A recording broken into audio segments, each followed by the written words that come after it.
ये जो mob lynching की घटना है, ये हमारे जिला के लिए एक बदनुमा दाग है। ये घटना शर्मसार करने वाली तो है, किंतु न्यायोचित कार्रवाई यहाँ के प्रशासनिक पदाधिकारियों के द्वारा किया गया है।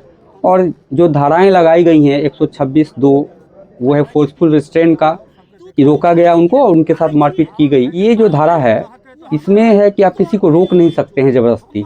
भारत के संविधान ने प्रत्येक नागरिक को लोकोमोशन यानी कि पूरे भारत के किसी भी क्षेत्र में भ्रमण करने का, रोजगार करने का अवसर दिया है और इसको कोई कर्टेल नहीं कर सकता है। अगर इसमें कोई विरोध पैदा करता है या किसी भी व्यक्ति को उसकी इच्छा के विरुद्ध कहीं रोकता है तो ये धारा लगती है। इसमें 1 साल की सजा और 5,000 तक की जुर्माना है। अच्छा, दूसरी जो धारा है वो है 115 सब क्लॉज 2 BNS की। ये है वॉलेंट्री काउजिंग हर्ट, जो उस वीडियो में भी दिख रहा है कि उसको मार रहा है, पीट रहा है। इसमें भी 1 साल की सजा है और 10,000 रुपये तक का जुर्माना है। तीसरी जो धारा लगी है वो BNS की धारा 109 है। उस धारा में अटेम्प्ट टू मर्डर की वो धारा है कि कोई भी व्यक्ति इस तरह का अपराध कारित करता है जिससे किसी व्यक्ति की मृत्यु हो सके। लेकिन मैं यहाँ स्पष्ट करूँगा, वीडियो में ये दिखाई पड़ रहा है कि मारपीट किया जा रहा है, उनके चेहरे पे कई बार प्रहार कर रहा है, लेकिन FIR में इस तरह की कोई भी बात पीड़ित के द्वारा नहीं कही गई है। और ये धारा जो है सो संगीन है। पिछली 2 धारा 126(2), 115(2) जमानतीय है और ये गैर जमानती है। इसमें 10 साल तक की सजा का प्रावधान। राजनगर थाना क्षेत्र के चकदह में बीते 4 दिन पहले जिस तरह से मॉब लिंचिंग का मामला आया था, सुपौल के एक मजदूर थे उसके साथ, आप सिविल कोर्ट के वकील हैं, आप इस मामला को किस नज़र से देखते हैं? मैं डॉक्टर मोहम्मद महताब आलम, अधिवक्ता सह सदस्य जिला औकाफ कमेटी मधुबनी। ये जो मॉब लिंचिंग की घटना है, ये हमारे ज़िला में इस तरह का माहौल कहीं भी देखने को नहीं है। ये हमारे ज़िला के लिए एक बदनुमा दाग है।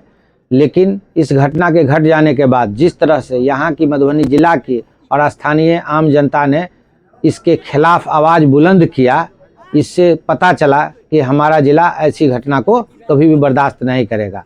सामाजिक संगठन के लोग आगे आए और उन्होंने भी इसका विरोध किया तत्परता के साथ। सारे मीडिया बंधुओं ने भी इसको उजागर करने का काम किया और मधुबनी पुलिस कप्तान और राजनगर थाना ने भी तत्परता दिखाते हुए उक्त घटना करने वाले, मॉब लिंचिंग करने वाले के विरुद्ध कठोर कार्रवाई प्रारंभ किया। और इसी का परिणाम है कि जहां जानकारी मिली है कि 3 दोषी अभी तक गिरफ्तार हो चुके हैं। तो जिस तरह से 3 लोगों को गिरफ्तार किया गया है, तो क्या इस केस को मॉब लिंचिंग ही नाम दिया गया है या इस कार्रवाई को कानूनी में कुछ और नाम दिया जा रहा है? देखिए, जिस तरह से पुलिस सजग है और जिस तरह से कानूनी कार्रवाई हो रही है, गिरफ्तारी हो रही है, मुझे प्रशासन से पूरी उम्मीद है कि आगे भी इसमें जो भी दोषी हैं, इसलिए कि वीडियो में बहुत सारे लोग नज़र आए हैं, निर्दोष फंसे नहीं और दोषी बचना नहीं चाहिए। SP का भी बयान आया था, उसमें भी कहा गया था कि मॉब लिंचिंग का मामला जो है सो ये होने वाली थी। तो क्या लगता है कि जिस तरह से उनके साथ मारपीट किया गया, अगर लोग नहीं बचाते तो मार दिया जाता? हाँ, ये तो अटेम्प्ट टू मर्डर ही मान के चला जाए।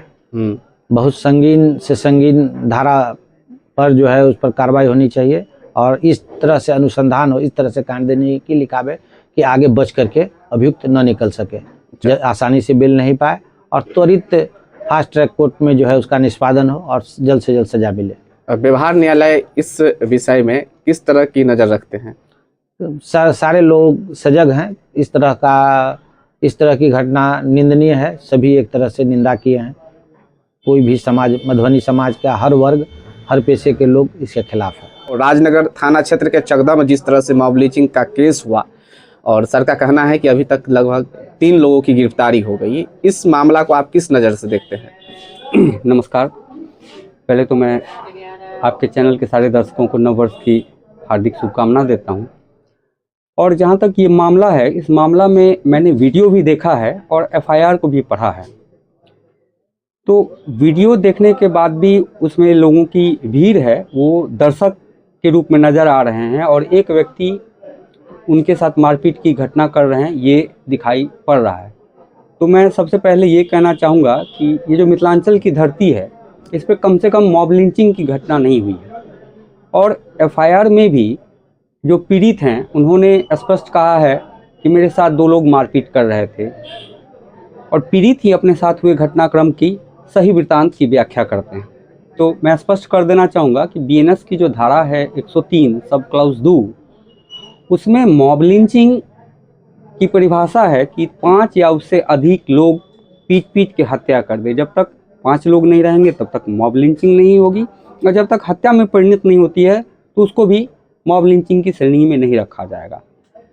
तो जो प्राथमिकी है राजनगर थाना कांड संख्या 550-25, उसके अवलोकन से एवं वीडियो के अवलोकन से भी लगता है एक विक्षिप्त मानसिकता के तहत जो वहाँ पे एक व्यक्ति अमानवीय कृत किए, अमानवीय तरीके से किसी भी भारत के नागरिक के ऊपर में हाथ उठाने का उनको अधिकार नहीं था, और इसकी हमारे साथ साथ पूरे मिथिला की जनता निंदा भी करती है। मैं आगे आपको एक चीज़ और स्पष्ट कर दूं कि ये घटना शमशान करने वाली तो है, किंतु न्यायोचित कार्रवाई यहाँ के प्रशासनिक पदाधिकारियों के द्वारा किया गया है, और जो धाराएं लगाई गई हैं 126(2) वो है फोर्सफुल रिस्ट्रेंट का, कि रोका गया उनको और उनके साथ मारपीट की गई, उसकी धाराएं लगाई गई सर हैं। एक सवाल करेंगे, क्या आपने एफआईआर का अवलोकन किया है?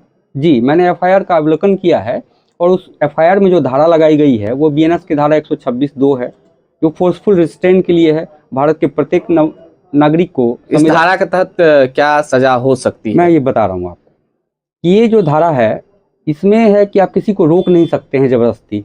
भारत के संविधान ने प्रत्येक नागरिक को लोकोमोशन यानी कि पूरे भारत के किसी भी क्षेत्र में भ्रमण करने का, रोजगार करने का अवसर दिया है, और इसको कोई कर्टेल नहीं कर सकता है।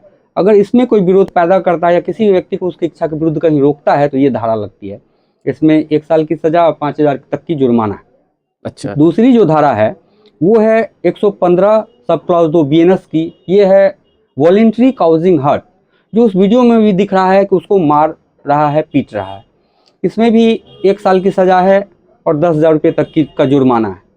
तीसरी जो धारा लगी है वो बीएनएस की धारा 109 है।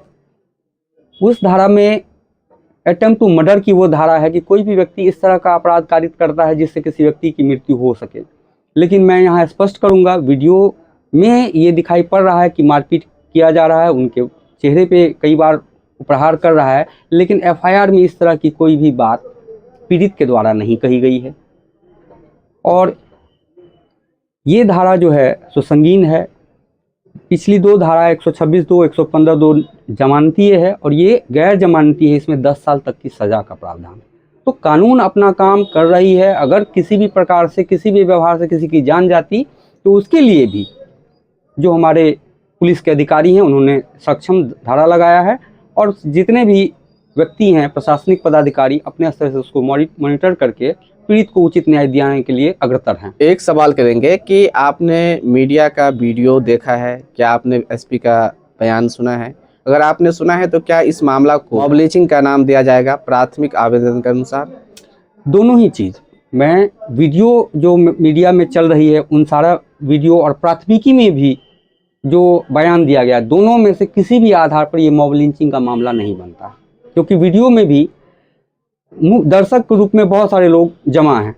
मारपीट की घटना सिर्फ एक व्यक्ति कर रहे हैं, और दूसरा एफआईआर में भी इस तरह की कोई बात नहीं कही गई है, इसलिए कभी भी ये मॉब लिंचिंग की घटना में परिवर्तित नहीं हो पाएगी। अच्छा, जिस तरह से आपने वीडियो देखा, जिसमें तरह से उस वीडियो में शब्द का प्रयोग किया जा रहा है, पाकिस्तानी, बांग्लादेशी, कटुआ वगैरह वगैरह, क्या आपने सुना है और इस मामला को लेकर क्या कहेंगे? जी, ये सुना है मैंने। ये असंसदीय भाषा का जो प्रयोग बहुत ही नीची मानसिकता के तहत अभियुक्त के द्वारा किया गया है, जो किसी भी तरीके से स्वीकार्य नहीं है, और ये हर एक वर्ग, हर एक समाज, हर एक तबके के द्वारा इसका विरोध किया गया है। मैं व्यक्तिगत रूप से भी इसकी घोर निंदा करता हूं और चाहता हूं इस तरह की मानसिकता के लोगों को कठोर सजा मिले। आप अपना परिचय देंगे? मेरा नाम प्रकाश मणि झा, मैं क्रिमिनल एडवोकेट, मधुबनी, बिहार।